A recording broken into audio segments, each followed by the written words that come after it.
Fahalomerabantsika tsirairay avy izay manaraka ny izao fandraisana ny ten'Andriamanitra izao amin'ity alatsinainy maraina fa 30 ny volana Jona ity misaotra an'Andriamanitra isika fa mbola nomeny an'izao fotoana izay indroy. Alohan'ny hiderantsika ny hamofonenana io dia hivavaksika.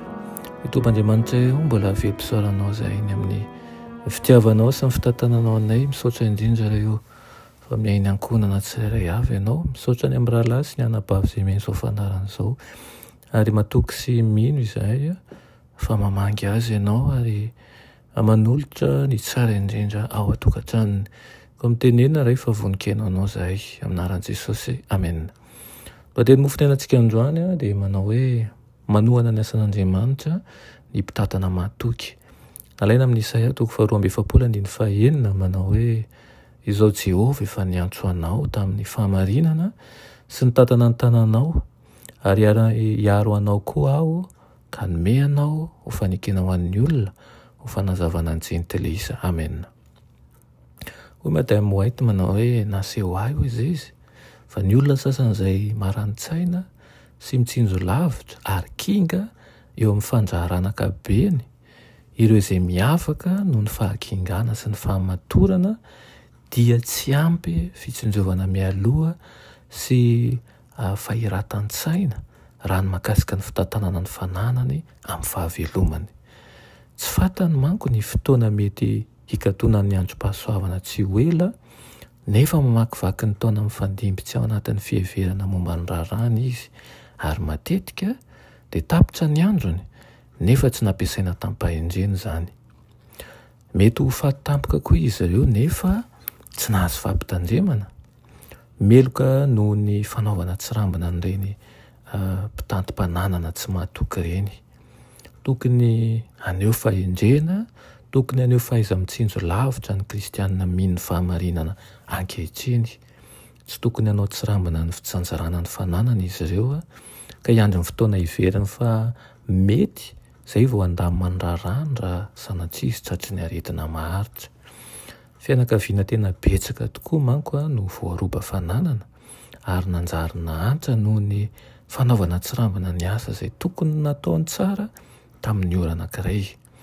Ireo izay manao didim-pananana dia tsy tokony kely ainana aneo fahirana mba azahoana toro-hevitra amin'ny-pahalalana ary koa mba hanoratana an'izany amin'ny fomba izay hampitoetra tsara azy na dia mandeha aza ny fotoana.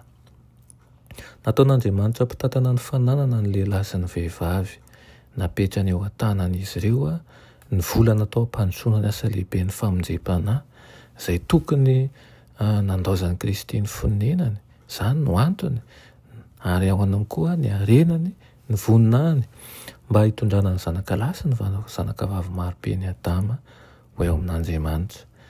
Fa raha dia izao no tsaroa fa ny fitondran'ny Tompo no nahatonga azy hanome baiko mba hanohanana ny asa ao amin'ny tanim-boalobiny amin'ny alalan'ireo fananana izay nankinina tamin'ny mpitantana ny fananany. Maneho ny tsy fahatokiana izy ireo sy ny mahampanompo mahalaina azy ny tsirambina kely atao no setry ny antson'Andriamanitra mba hampandrosoana ny asany. Mety ho izany ao anatin'izany, mety ho ianao. Aoka isika atsapa manjakariva fa tsy tompo-pananana fa mpitatim-pananana fotsiny ihany. Samy mandalo amin'izao fiainan'izao isika. Aoka atsapa fa ny fananana izay ompelatanantsika natao ho tantanana dia natao ihany koa hanohanana ny asan'Andriamanitra. Ingane izany mba hanosika antsika nohana azy ireny ary atsapa indrindra ny tokony ahafahantsika mandahatra ny fitantanana azy ireny. Amen. Ry Tompoandriamanitra eo mbola misaotra anao izay ny amin'izany teninao izany.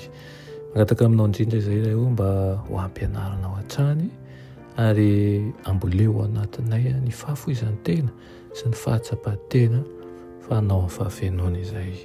Anaran'i Jesosy. Amen.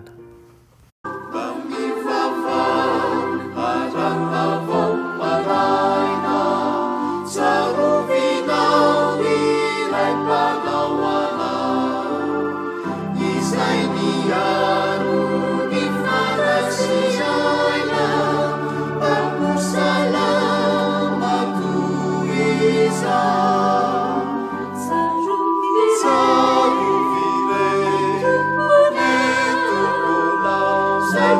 Alleluia.